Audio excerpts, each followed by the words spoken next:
We remain steadfast in our commitment in delivering local news that matters, stories that inspire, enriching the lives of Filipinos in Central and Eastern Visayas, in the Philippines and across the globe. This is your GMA Regional TV, kapuso ng bawat Pilipino.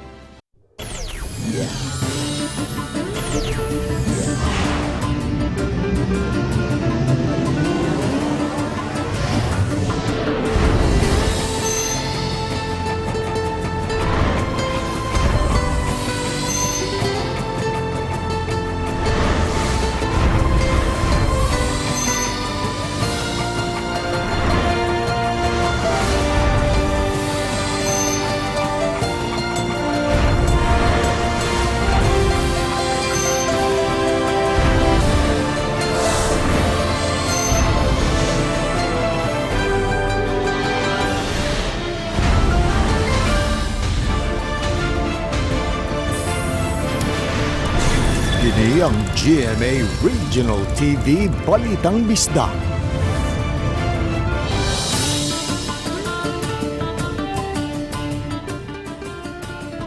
Mayong hapon na kining inyong GMA Regional TV Balitang Bisdak, ang bugtong kasaligan, kasandigan o kanangpan sa mga Bisaya. Ako si Bobby Nalsar. Nga maghatod sa labing dako og mga nagunang balita nga mahinungdanon sa Central ug Eastern Visayas. Ako si Alan Domingo. Ako si Cecil Kibod Castro, live sa GMA Complex sa Dakbayan sa Cebu.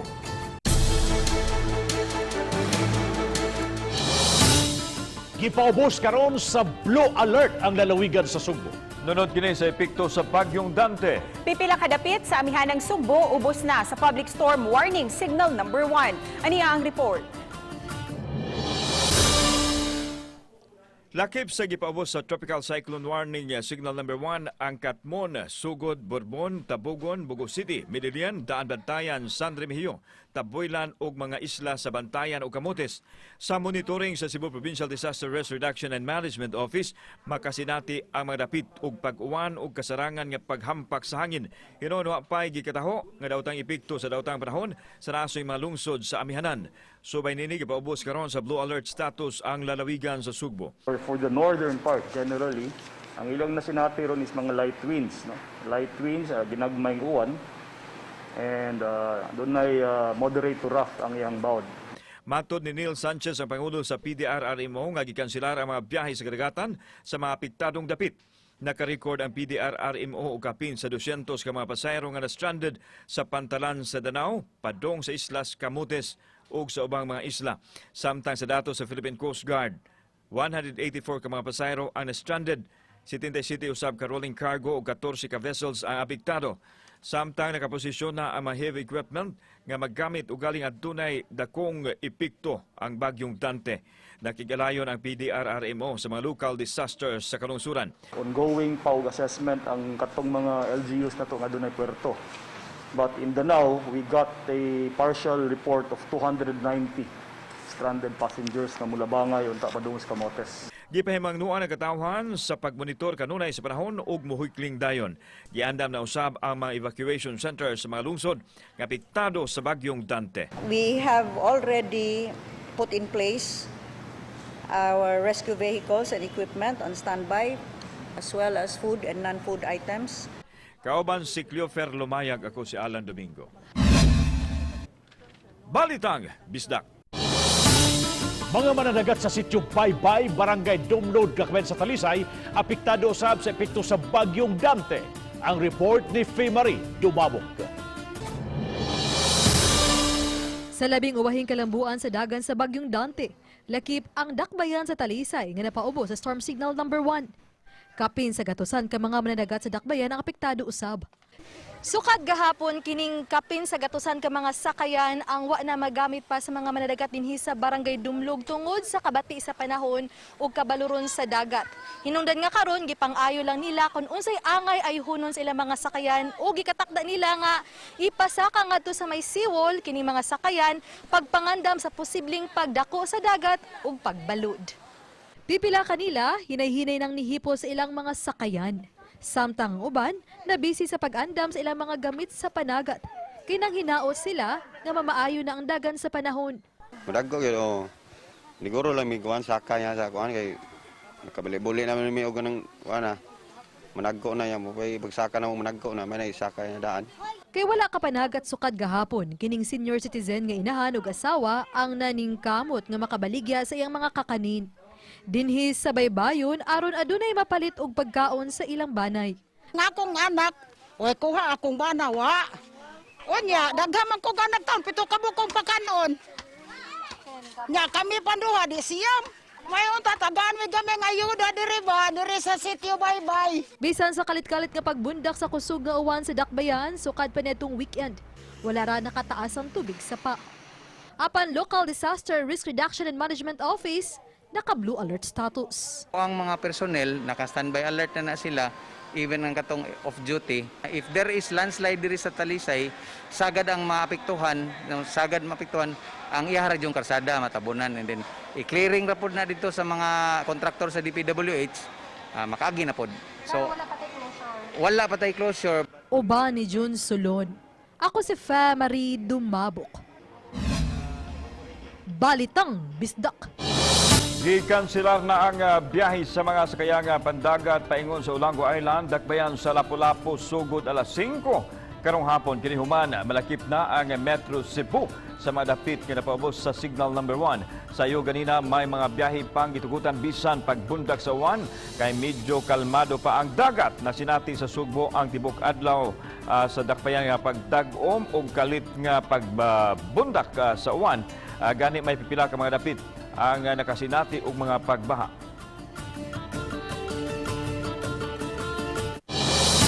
Pagbaha na sinati sa dakbayan sa Maasin nunot sa Bagyong Dante. Usa sa grabing naapektuhan karon sa pagsaka sa tubig ang Barangay Rizal, Sitio Baha ug sa Barangay Kumbado. Matud sa OIC sa MDRRMO, Ryan Kahambing, dali nga miresponde ang rescue teams human masinati ang pag-backflow sa Basak River. Nakasinati ang Maasin ug way hunong nga pag-uwan sugod alas 12 sa udto kaganiha. Misaka usab ang tubig sa poblasyon. Sa kuha ni Johnny Arnaiz, ang gibaha na nga karsada ug misud na usab sa panimay ang tubig. Pasado alas 4 karong hapon, gipahibaw ni Kahambing nga misubside na ang tubig baha sa Barangay Rizal. Sa pagkutlo ning balita, way naangol ug namatay sa maong baha. Sa silingang lalawigan sa Negros Oriental, gipahigayon karon ang comprehensive testing sa mga close contact sa mga nagpositibo sa COVID-19 sa Dumaguete City. Gimanabana nga sa 5,000 ka mga close contact ang ipaswab. Tumong nini aron mapugnan ang pagkatap sa virus. Samtang nagpaabot sa resulta, ibutang una sila sa holding area ang mga magpositibo apan asymptomatic ibutang sa isolation facility o sa mga COVID ward sa mga ospital usab magpositibo ang mga moderate o severe cases. We will be preparing for the isolation facilities for the mild, kinalantag mga hotels, kinalantag mga dorms, kay this should be pulled out in the house.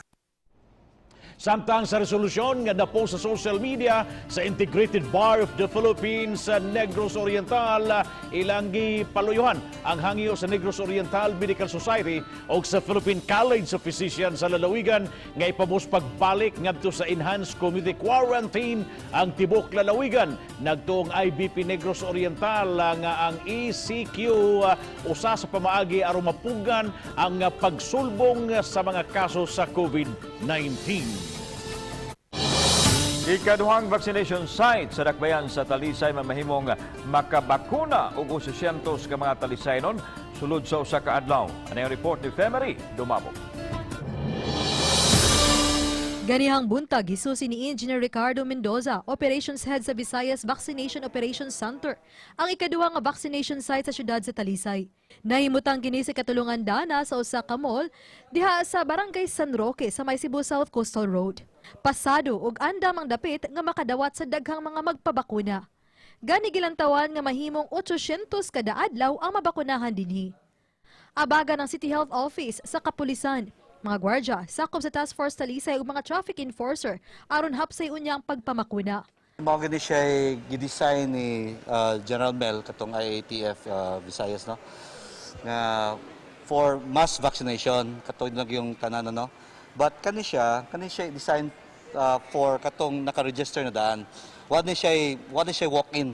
Apan hangtod karon, wa pay bag-ong supply sa mga bakuna nga gihatag ang Department of Health maong wa pa kini magamit. Samtang gipabaw ni Dr. Ray Cesar Bautista nga diha sa unang vaccination center sa Lagtang Gym, nagpadayon ang paghatag sa second dose. If ever na which si engineer promised na i-priority yun na, then we can really go na. Kay we have to wait for the vaccines kay wa man day mahatag. Nang ginaot sila sa mga nabiling adlaw ning simanaha, mahatagan na sila sa lain pang supply. Uba ni John Sulon. Ako si Marie Dumabok. Balitang Bisdak.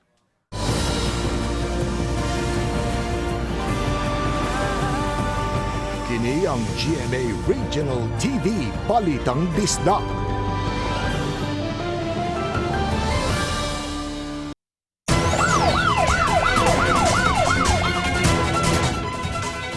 Patay na nadangat sa Tambalanan kining motorista nga nalamba sa grab bar daprin sa may daan sa Cebu South Coastal Road habig sa dakbayan sa Sugbo. Nahitabo kini pasado alas 7 kaganang buntag, ingon nga ang naaksidente nakatog hinungdan nga nalamba dali na unta siya nga gitabang sa mga rescue sa Cebu City Disaster Risk Reduction and Management Office apan maton ni Ramil Ayuman pango sa City Disaster nga nakakabsan yun sa kinabuhi si Raymond Serrano, 50 anyos, aksidente nga sa barangay San Roque sa Dakbayan sa Talisay.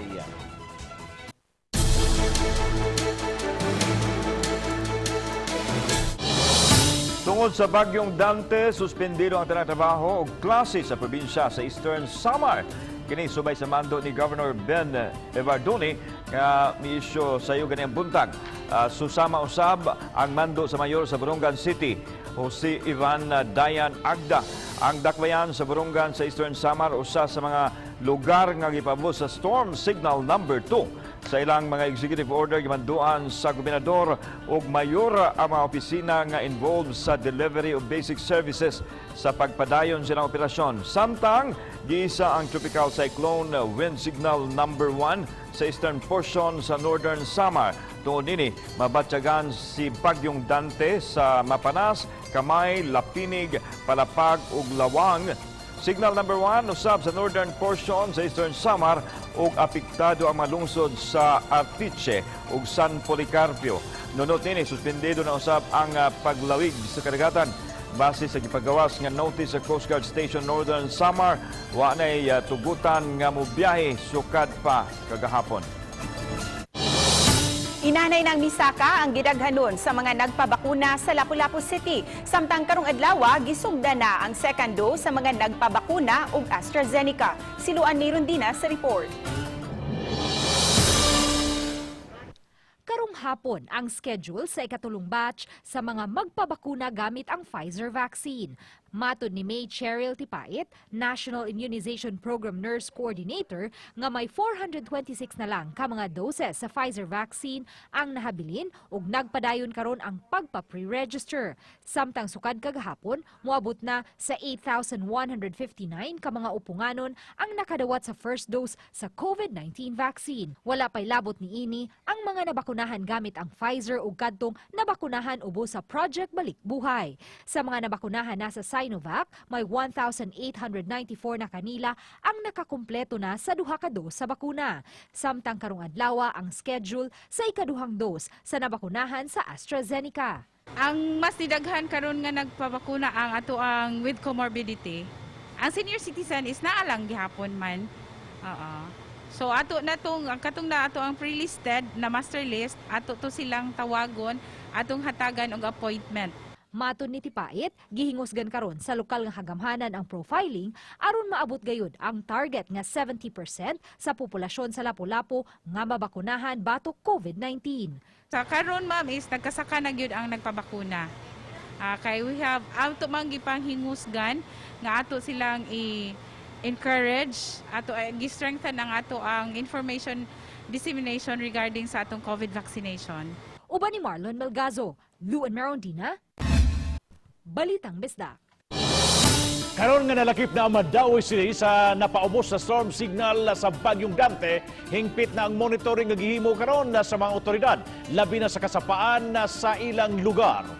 Ang report ni Nico Serino.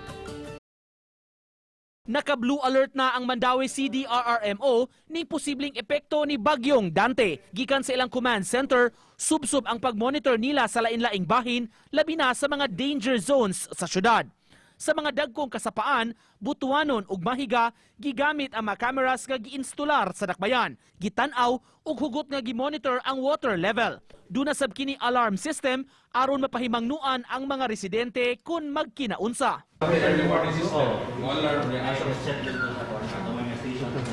Paghulagway ni CDRRMO Chief Buddy Ibanez, kusog ang bulog sa tubig sa kasapaan apan flowing rahinuon kini. Flowing pa. So, mo na importante sa gitna to. Kaya kung paspas ang flow, gamay ra kayong tsansa, mamusa ka. Wa pa sab makita sa syudad ang panginahanglan nga mag-preemptive evacuation sa mga nanimuyo sa danger zones. Ang importante nga magmaigmat ang tanan ug kanunay nga i-monitor ang kahimtang sa panahon. Preemptive evacuation. Di kita last resort ni gina ang forced evacuation. Okay, once we endorse na forced evacuation for us sa DRR is ready to late. We will not only putting the life of our constituents but also of our personnel. Samtang gawas sa mga komunidad nga nanimuyo sa kasapaan, laing gibantayan karon sa command center ang mga bahaunon nga dapit sa syudad. May mga kalsada na nga nakita na nila nga mitaas ang volume sa tubig sama sa parte sa highway sa may barangay Tipolo. Naagian ra hinuon kini sa mga sakyanan. Laing lugar nga nabantayan namo kaganiha nga daling nabahaan gumikan sa kusog nga pagbundak sa uwan ang parte sa Dan DM Cortez o Plaridel. Di ra hinuon kaayo taas ang level sa tubig ug lahos-lahos ra gihapon ang dagan sa mga sakyanan. Uban ni Godfrey Relien, Nico Sereno, Balitang Bisdak. Samtang sa lalawigan sa Bohol, gipabos ng SAM sa signal number 1 ang northeastern Bohol tungod sa Bagyong Dante. Lakip sa napabos sa signal number 1 ang mga lungsod sa Talibon, Bienonido, Ubay, Mabini ug President Carlos P. Garcia. Nasinati karon sa Bohol ang uwanon nga panahon. Hinuon, hinay kini og kasarangan lang ang pag-uwan-uwan. Sa Tagbilaran City, nasinati usab ang hinay nga pag-uwan. Nagpabiling malinawon na hinuon ang dagat. Wa pa hinuoy manadagat nga nagpalawod o gipanghipusan ang ilang mga pambot aron dili mga daot kun adunay dagkung bawd.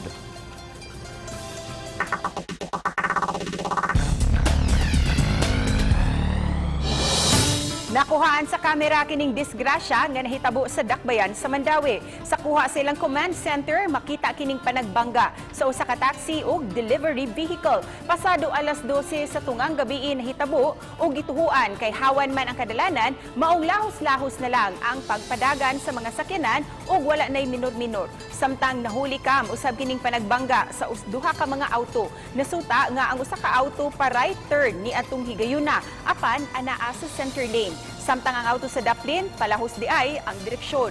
Gumikan niini nagkasingkay na hinuon ang duha ka mga sakyanan.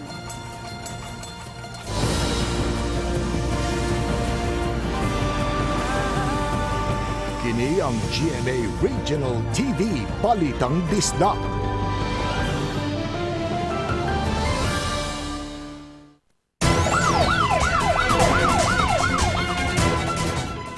O sa kanegosyante gidakop sa mga sakop sa Criminal Investigation and Detection Group kung CIDG-7 human malutsi o warrant of arrest sa patong-patong nga mga kaso.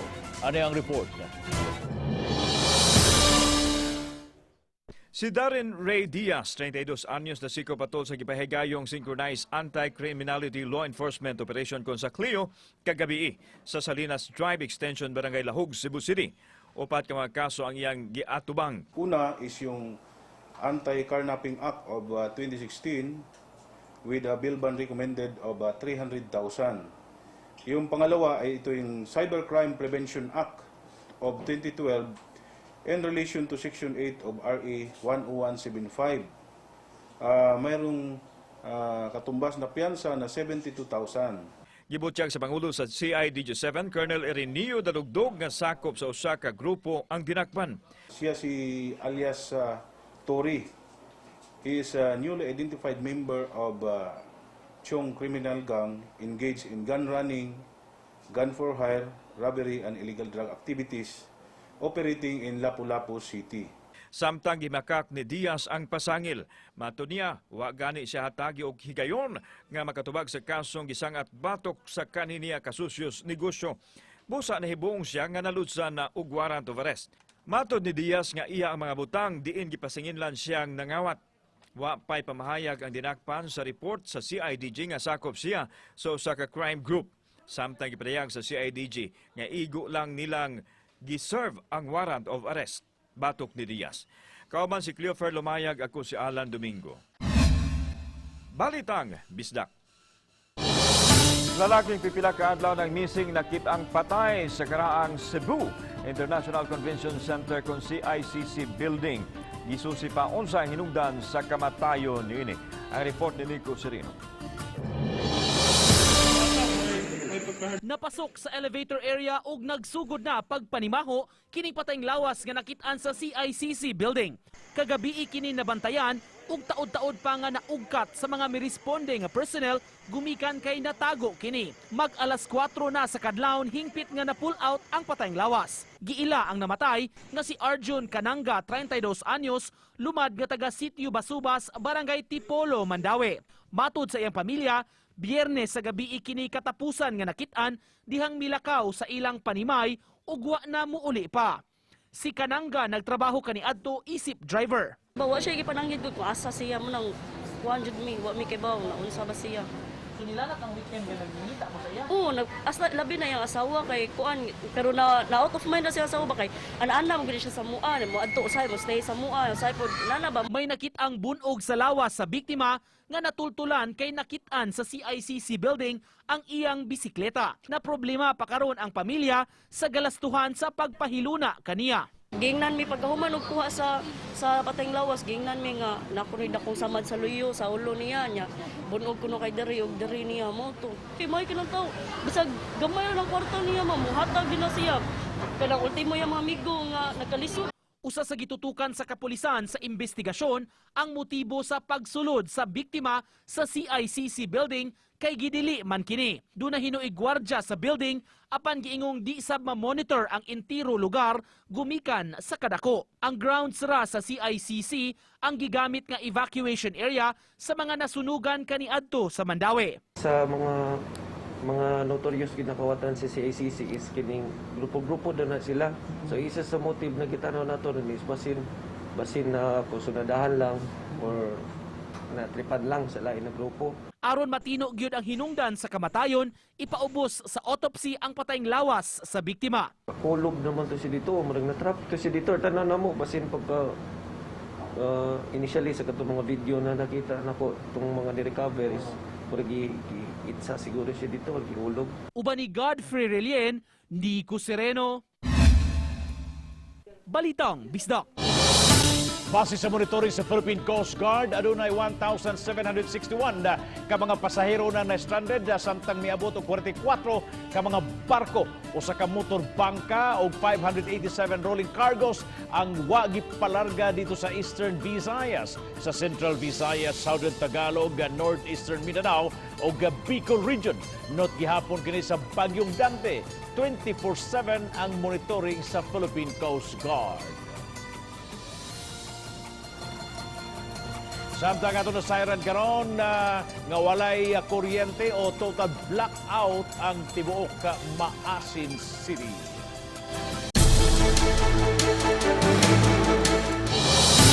Sa Borongan City, Eastern Samar, nangandam na ang City Disaster Risk Reduction and Management Office sa Dakbayan sa posibleng epekto sa Bagyong Dante sa dapit. Yandam na nila ang mga food pack nga may sulod nga 5 ka kilong bugas, 4 ka sardinas, 2 ka beef loaf. Alang kini sa mga pamilya apektado nga mga mulupyo sa dapit. Samtang gihunong una ang pagpamakuna sa Dakbayan tungod sa Bagyong Dante. Kabahin kini sa pagpangandam nga gihimo aron maminusan ang daotang epekto sa bagyo.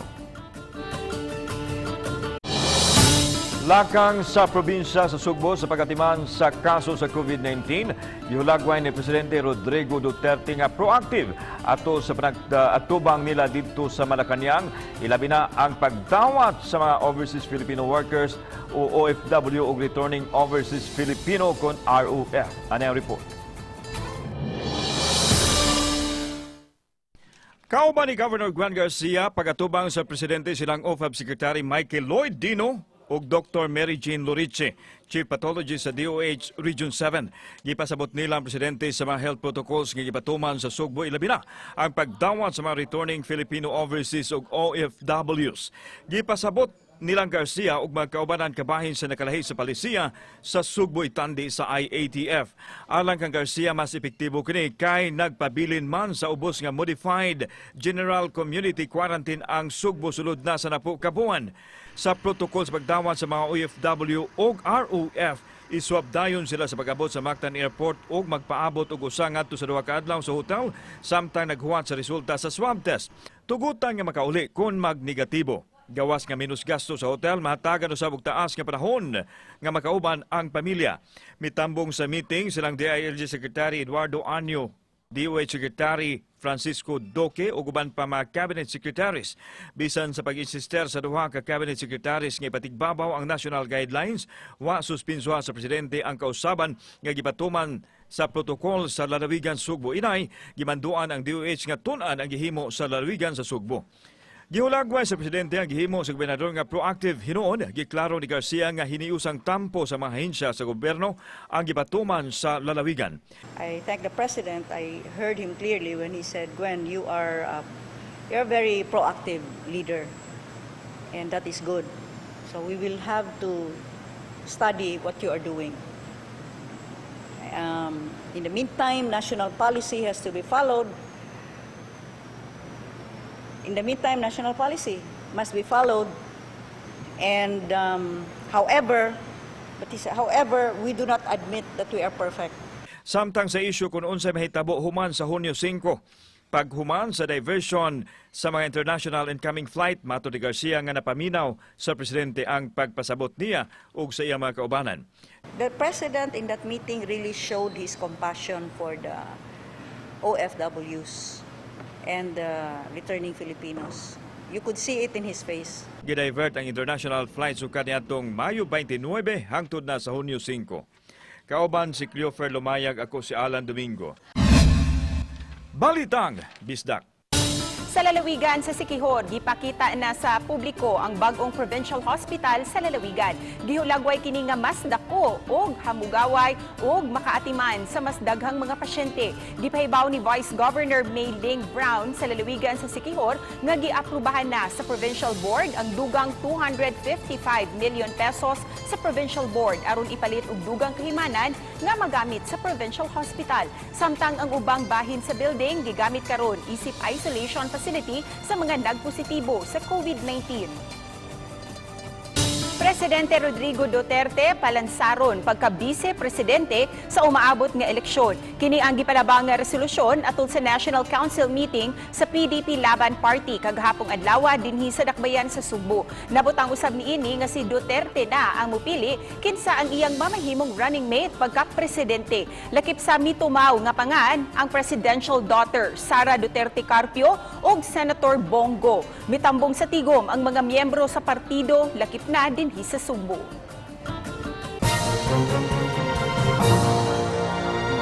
Latest weather update karong adlaw Martes, June 1, 2021, labi na mahitungod sa tropical storm Dante. Karong alauna sa hapon ang sentro sa maong bagyo anana sa gilayon nga 125 kilometers east-southeast sa Giwan, Eastern Samar. Coordinates 10.6 degrees north, 126.8 degrees east. Doon na kini maximum sustained winds nga maabot sa 75 km per hour.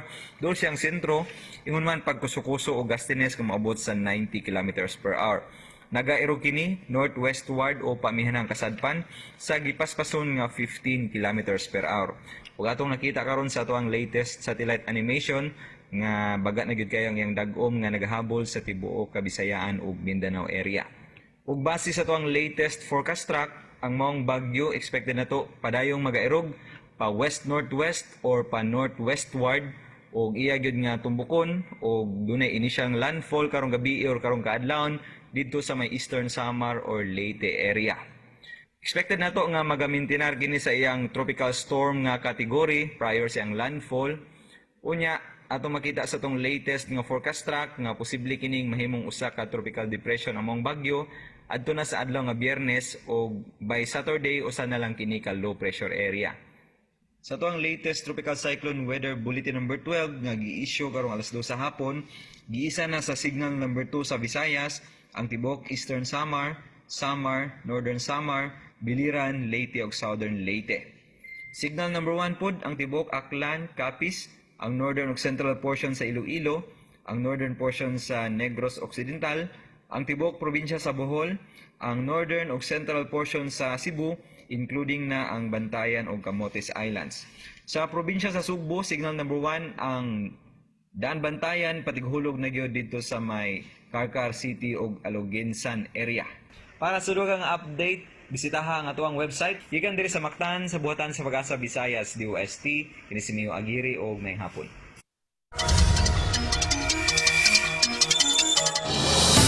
Kung ikaw usa ka photographer enthusiast, hilig mulaag o mangitag venue alang sa prenup, ayaw mo kabalaka kay ani ay lugar nga tukma alang kaninyo. Sa katong nagtinguhang makakita o magpa-prenup photoshoot sa matahong nga sunrise o sunset, mapabukid man o mapadagat, ang lungsod sa Medellin mo'y usa sa mga perfect destination. Ini usab makita sa lungsod ang paborito ug sagadagsaon sa mga tao, ang bamboo forest. Ala Japanese theme ang style ni sa maong lugar nga kaom sa inyong mga photo shoots and memories. Gawas ni ini kung gusto ninyo nga mamitik sa mga motorista o baka magpapitik, suray lang kamo sa gitawag nga Isle of Medellin nga usa sa mga gikahinamang atraksyon sa mga motorista. Mayong hapon sa tuwag kapuso de Siquijor, Bohol, Negros Oriental, Samar, Leyte, labi na sa Hilongos o Gamaasin ug Sagiwan nga naaron ang bagyong Dante ha. Hinay-hinay mo diha og mahinaot unta nga anaa mo sa luwas nga kahimtang ug sa ato mga international viewers. Amping mo kanunay mga kapuso. Ug mga kapuso, inyong makita kining maong episode sa official website sa GMA Regional TV sa www.gmaregionaltv.com. Bisitaha usab ang atong official YouTube channel GMA Regional TV ug i-click ang subscribe button alang sa mga init ug nagunang mga balita ug kasayuran gikan sa mga rehiyon. Daghang salamat sa mga kapuso nato apil lang na sa gawas sa nasod nga nakisayod sa mga dagko ug mga nagunang balita sa rehiyon. Ako si Alan Domingo. Ug gikan namong tanan dinhi sa Central ug Eastern Visayas, ako si Cecil Kibod Castro. Ang inyong balita nga among balita kay matag lokal nga balita mahinungdanon. Kining inyong GMA Regional TV Balitang Bisdak, buong puso para sa Pilipino. Ako si Bambi Dalsaro ug maayong hapon mga kapuso.